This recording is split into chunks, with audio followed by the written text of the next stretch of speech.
Hey, Dr. Mike here.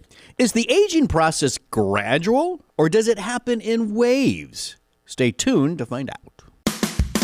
You're listening to Live Foreverish, a show dedicated to helping you live just a little longer. Here's your hosts, Dr. Mike and Dr. Crystal Gossard. Welcome to Live Foreverish. Dr. Crystal, true or false? True or false? Aging is a consistent, gradual process throughout life. It's kind of a trick question. It's a trick question. We don't know. We don't know. Right. But if 5 years ago, we probably would have said true to that statement. We would certainly assume that way. Yeah. But here's the other thing. Ooh. If you watch the news or see the headlines, you would think it would be false.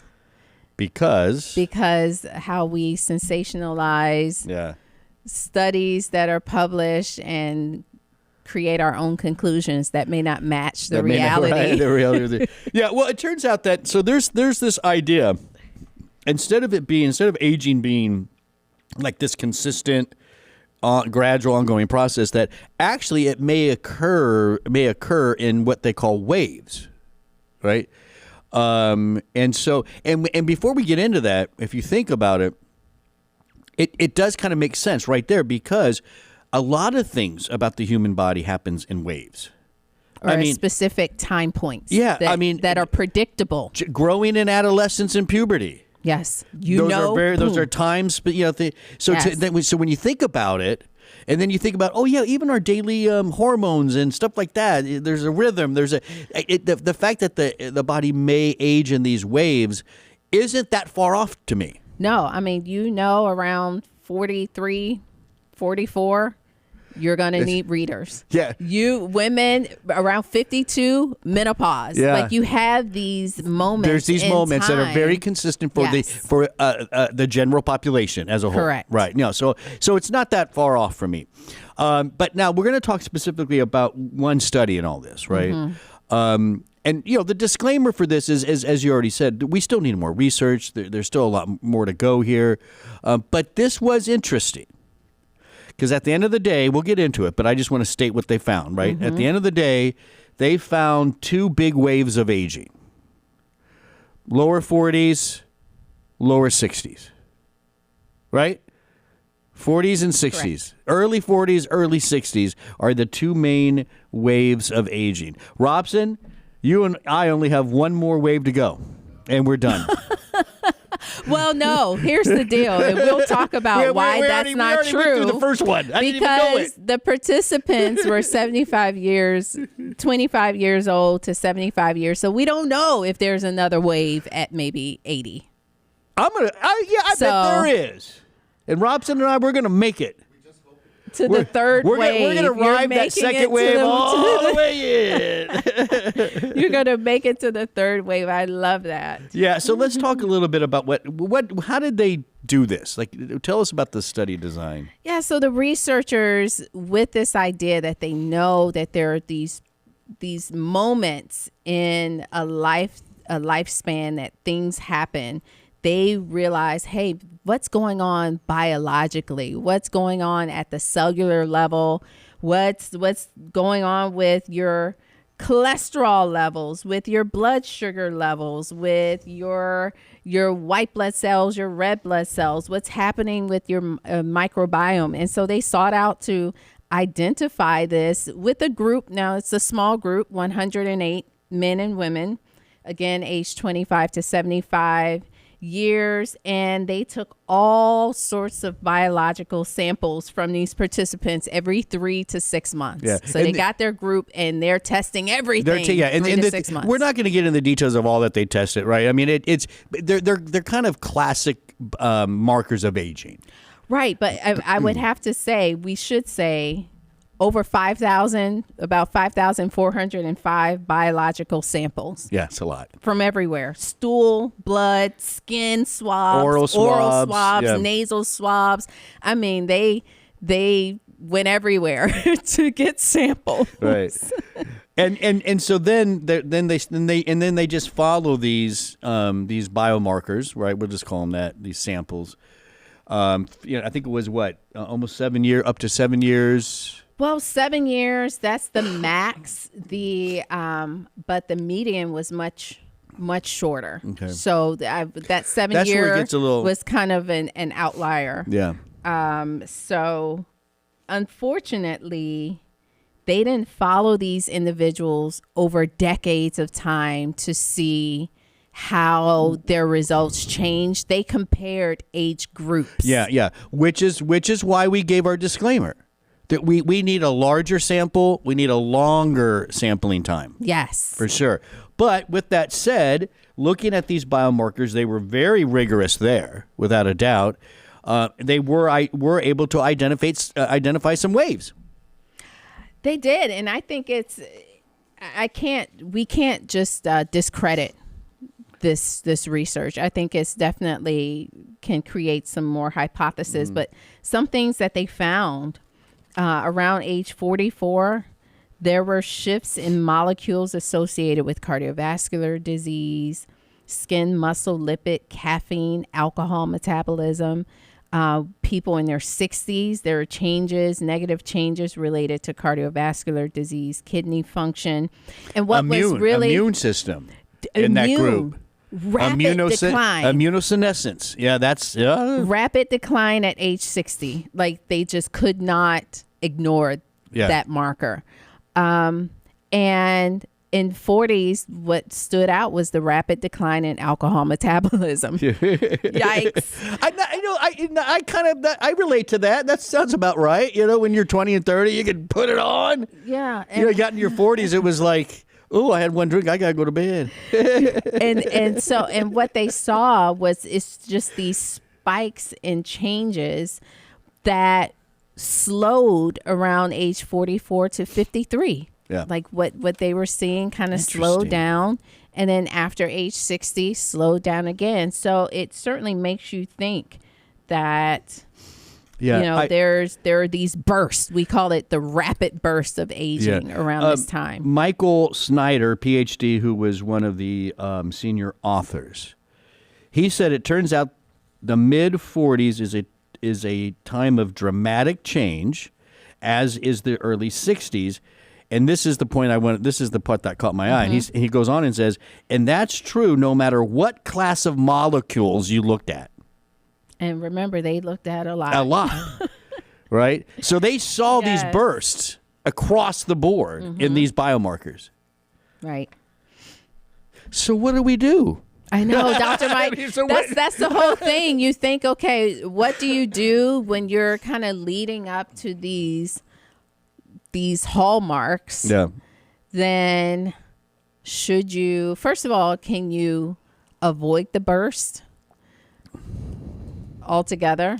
Okay, I don't know if you can, or when you lead up, do you now adjust understanding, okay, at age 40, I can't drink as much, so I shouldn't even try because I know I'm going to feel bad. Yeah, you make some adjustments. Or age 60, I need to support my immune system. Yeah, now is the time to, add in my zinc. So I don't see, more and more age researchers, age reversal researchers, they really see, aging as a disease. Right, that can be treated and managed, and so that's what we're really doing. You can manage those waves. So instead of a big old tidal wave coming on in at 60, Robson and I right now can start preparing, and maybe it's just a little fun little wave. Yeah, I mean that's what you could do. Right, I agree. I think that's the strategy. Is adjust your lifestyle while you're still healthy.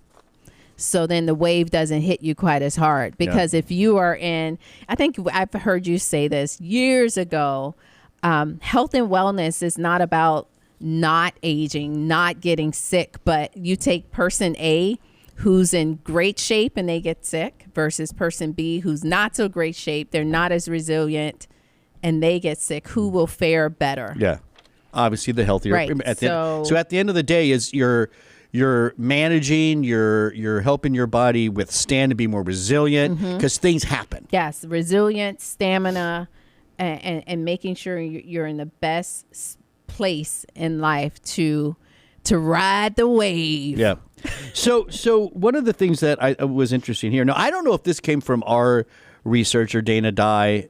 She's been with the company and us for a long time. She's our content specialist, right? She's like does all the research for us. Love it. I don't know if she put this together or if this came from the study, but it's these. What is the secret to aging more gracefully? Oh, I bet that's probably a Google question. That was one of the Google questions, and she gave us strategies. Yeah, and so let's see what you think. Let's see what we think about. So this was Dana doing this, answering this question. Yes. So what do you guys think? Here's what we believe to be the secret to aging gracefully. All right. Consume plant-based diets. I'm all for it. 80-20 rule, which is not the 80-20 rule most people know about. It's our 80-20 rule, which is 80% plant on a plate, 20% lean protein. Just in general. On a plate and... In general. When you eat. Yeah. Right. When you eat. Okay. Number 2, she has, maintain a healthy weight, for sure. Mm-hmm. Right? No doubt. Stay active. And I like that she wrote physical activity, not exercise. Like, That's just right. find something you like to do. Pickleball. Go play pickleball. My dad, he's out fishing probably right now. Get out there and and he probably catching the big ones. He caught a big, huge black drum. Just be active. Be outside. What? A what? A black drum. It was as long as his arm. A drum? Last week. Black drum. It's a type of fish. Oh. Oh, my goodness, Dr. Mike. We're going to have to take you fishing. I've never heard of a black drum. Where does he fish? All right, back to this. 7 to 9 hours sleep. Wherever you fall in that range. Yeah. I'm on the upper side of that range. I'm definitely a 9 hour. I'm a solid 9 hours. Solid 9 hours for sure. I'm already getting excited. Go to bed at 9 to get the 9. I love it. Don't smoke. Huge. Yeah. Come on. I mean, out of all the things out there, smoking is probably at the top of the list for what is just killing people. Mm-hmm. I mean, without a doubt. Don't do that. Alcohol in moderation, if at all. Mm-hmm. Stress management. Keep your brain challenged. I love that one. Stress management? Brain challenge. Yeah. We do something on this. We talked about like learning a new language. We did. And brain games. Yeah. I told the story of one of the oldest patients I ever had in medical school. I think I was in third year internal medicine. I think I remember her name. I want to say it was Gladys. She was like 90-something years old. Miss Gladys. She just got her degree in HTML coding. I love that. Oh my gosh. She went to the junior college. Amazing. And got an associate's in coding. Now this is in the mid 90s when that was like HTML was the thing to learn. Mm-hmm, mm-hmm. She knew how to do websites. Grandma Gladys. Jeez. Building your website. I love it. Maintain friendships and social support. 100%. Mm-hmm. Very, very important. And then go see your doctor. And I would add, see your doctor, see your dentist. Yeah. See your eye guy, see your ear person, see the dermatologist, get checked for those, right? Just do some of that basic stuff. That's right. Get your colonoscopy. Come your on. Mammograms. Get those things done. I say that I'm still behind. Check your PSA. I haven't got my colonoscopy yet. Oh, goodness. Dr. Mike, don't whisper that. If you're going to say it, just say what you're going to do. I'm going to. It's going to happen next year. I'm going to get my colonoscopy in 2025. We need some sound effects, Robson. I think that's a good list. I think Dana nailed it. I love it. Yeah. Great list. Yeah. And so, and then don't forget to, nutrient add-ins can be helpful as well. Good multivitamin, omega oils, CoQ10, probiotics, all that kind of stuff. Dr. Chris and I do a bunch of stuff. Yeah. Oh, and then you can test your aging. Oh, remember? I almost forgot. Hold on. Let me get that paper back. If the studies got you scared, then you can test your biological age, where they're testing or measuring some of the things that the researchers measured in this study. Yeah, Life Extension, our sponsor, offers it. If you go to lifeextension.com/biological age, It'll take you to what's called the True Age Complete Epigenetic Age Profile Finger Stick. Yeah, so this is to find out not your chronological age, meaning how many years you've been alive. It's what's biology. going on inside. Yes. And so that is at lifeextension.com/biological age. And don't forget when you're there, use what? Podcast. Discount code podcast. Right? Why not? Get that 10% off. Right? And free shipping and handling. So have you done that? I haven't. I'm surprised. Well, I think I have good genes and I got good and a pretty healthy lifestyle. So I don't think I need it just yet. I think you're just scared because you might find bad stuff. Well, I've taken online quizzes for my biological age. That doesn't count. And I am younger. That doesn't count. You got to actually know and measure something. Come on now, you probably lie on those things anyways. Oh my goodness, I would never. All right, so Life Extension, our sponsor, they just want to say thank you. So yeah, go check out that biological age test. Of course, there's supplements out there, and so just check out with podcast. Get your discount, right? Yeah. And don't forget, you can also go to liveforeverish.com. Tons of other episodes to download, like, and share, and of course subscribe so you never miss a show. We're aging in waves, but we're gonna manage it and we're gonna ride it smoothly. That's right. Right on into maybe the one in the 80s if we find out there's one in the third 80s. wave. The third wave. I'm convinced. That the 60s can't be the last one. It's too close. Woo! All right, there you go. I'm Dr. Mike. That is Dr. Crystal. Thanks for listening.